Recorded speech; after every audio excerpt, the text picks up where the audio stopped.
Dictation 100 शब्द प्रति minute 5 second बाद शुरू। शुरू। दुनिया के सामने इस समय सबसे बड़ी चुनौती जलवायु संकट की है। जलवायु संकट के खेती पर पड़ रहे दुष्प्रभावों को गंभीरता से नहीं लिया गया तो निकट भविष्य में भारी खाद्यान्न संकट होगा। मगर हमारी सरकार सामने खड़े इस संकट से कृषि को बचाने में बेपरवाह दिखाई दे रही है।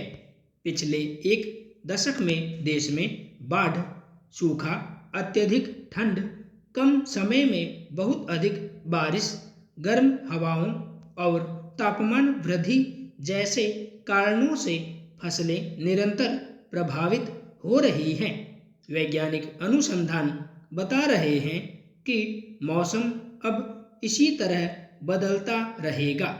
विश्व बैंक की एक रिपोर्ट कहती है कि आगामी 15 वर्षों में जलवायु संकट के कारण पैदावार में कमी की वजह से भारत के 4.5 करोड़ लोग अत्यधिक गरीबी में जीवन यापन को मजबूर हो जाएंगे। अगले 1.5 दशक में देश की धरती के तापमान में 2 डिग्री सेंटीग्रेड की वृद्धि तय मानी जा रही है। नतीजतन मानसून की तीव्रता में 10% तेजी आएगी, यानी कम समय में बहुत अधिक बारिश, पानी की बूंदों का आकार बड़ा होने, बादल फटने और आकाशीय बिजली गिरने की आवृत्ति बढ़ेगी। जलवायु संकट के कुप्रभावों को वापस कर पाना संभव नहीं है, लेकिन उपाय के तौर पर प्रतिकूल परिस्थितियों में पैदावार के बचाव की कार्य योजना तैयार की जा सकती है। पिछले 5 वर्षों के आंकड़े बताते हैं कि हिमाचल, उत्तराखंड सहित उत्तर प्रदेश और महाराष्ट्र में आसमानी बिजली गिरने की घटनाओं में 15% की दर से वृद्धि हुई है। कम समय में अत्यधिक बारिश से बाढ़ के हालात पैदा हो रहे हैं। बारिश के बाद इन्हीं स्थानों पर लंबे सूखे के हालात बने हैं। वैज्ञानिक अनुमान के मुताबिक तापमान में 2 डिग्री की वृद्धि से देश का गेहूं उत्पादन 1 करोड़ टन कम हो जाएगा। कार्बन डाइऑक्साइड की वृद्धि से फसलों में प्रोटीन सहित अन्य तत्वों की मात्रा कम होगी। पशुओं की प्रजनन क्षमता में कमी के साथ उनकी दुग्ध उत्पादन क्षमता में गिरावट दर्ज होगी। पंजाब कृषि विश्वविद्यालय के एक अनुसंधान में जलवायु संकट से वर्ष 2050 तक चावल के उत्पादन में 1% और मक्का तथा कपास के उत्पादन में क्रमशः 13 और 11% कमी आने की आशंका जताई गई है।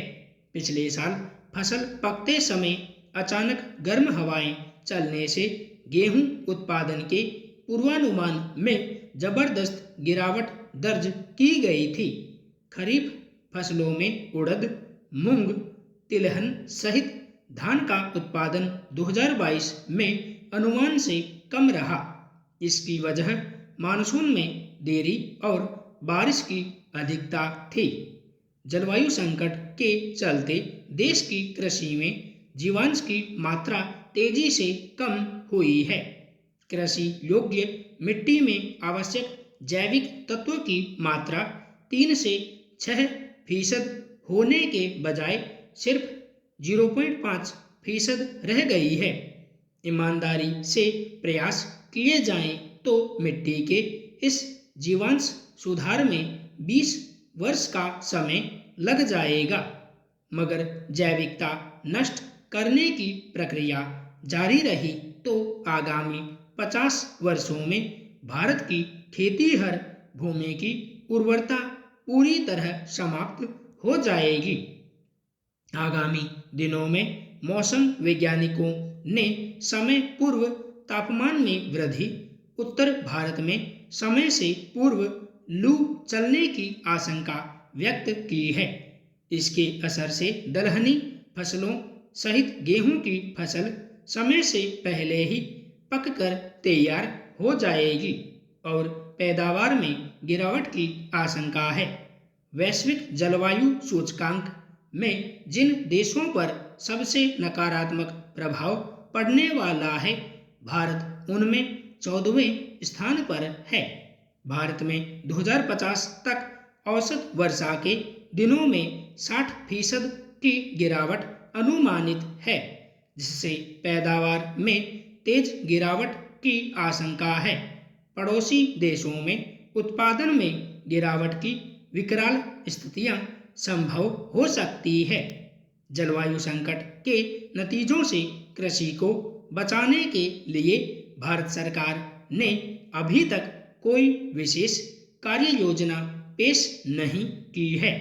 किसानों के लिए क्षणिक लाभ देने वाली घोषणाओं के बजाय पैदावार बचाने की योजनाएं तैयार कर समयबद्ध कार्य करने की आवश्यकता है। इसके लिए सबसे पहले वर्षा जल संरक्षण और इस पर आधारित कृषि पर काम करना होगा।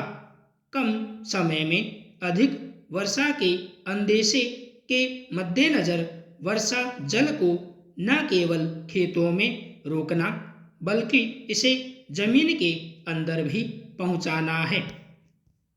तेज गर्मी और कम समय की वर्षा में सिंचाई के लिए अब एकमात्र विकल्प वर्षा जल के संचयन से खेती करना है। इसके साथ भविष्य के लिए भूमिगत जल सुरक्षित बनाने के लिए वर्षा जल को नलकूपों के माध्यम से भूमि में उतारना आवश्यक होगा। भारत भूमिगत जल के दोहन में दुनिया के शीर्ष स्थान पर है। इसके विपरीत भूमिगत जल संचय में देश का योगदान नगण्य है। जैविक कृषि से संबंधित एक अनुसंधान बताता है कि अगर कृषि भूमि की कार्बनिक क्षमता में 1% की भी वृद्धि कर दी जाए तो प्रति हेक्टेयर जमीन की जलधारिता में 75,000 लीटर की वृद्धि संभव है। भीषण गर्मी में खेतों में संरक्षित जल को वाष्पीकरण से बचाने के लिए खेतों, तालाबों की ऊपरी सतह पर सोलर पैनल लगाकर पानी के वाष्पीकरण को रोकने के साथ खेतों में बिजली उत्पादन की योजना को मूर्त रूप दिया जाना चाहिए। देश के कृषि विश्वविद्यालय और अनुसंधान केंद्र अधिक पैदावार वाले बीज विकसित कर रहे हैं, जिन्हें अधिक सिंचाई की जरूरत होती है। जलवायु संकट की चुनौती के मद्देनजर अब इन्हें कम अवधि, कम सिंचाई और मौसमी परिवर्तन सहन करने वाले बीज विकसित करने की आवश्यकता है। फसलों को मौसमी परिवर्तन और सूखे से बचाने के लिए अब देश को तकनीक अपनाने की आवश्यकता है। ये अपने सूखे वजन से 400 गुना पानी अवशोषित कर सूखे के दौरान फसल की जड़ों तक पहुंचाने का कार्य करते हैं। निरंतर सिंचाई के पानी, हवा की आर्द्रता और ओस की बूंदों को अवशोषित कर आवश्यक समय में फसल को पानी की आपूर्ति करते हैं। यह तकनीक देश की कृषि पद्धति के अनुकूल होने के साथ पर्यावरण रक्षक और किफायती है। सरकार को इसे प्रोत्साहित करना चाहिए। मिट्टी की जैविकता को बचाने के लिए गाय के गोबर और फसल अवशिष्टों से निर्मित खाद सबसे उत्तम है।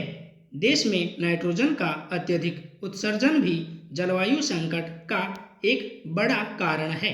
नाइट्रोजन का सीमित उपयोग पौधों को आवश्यक पोषक तत्व देने और प्रोटीन निर्माण में आवश्यक है, लेकिन इसका अंधाधुंध इस्तेमाल मृदा की जल अवशोषण क्षमता और जैव विविधता के लिए अत्यधिक नुकसानदेह है।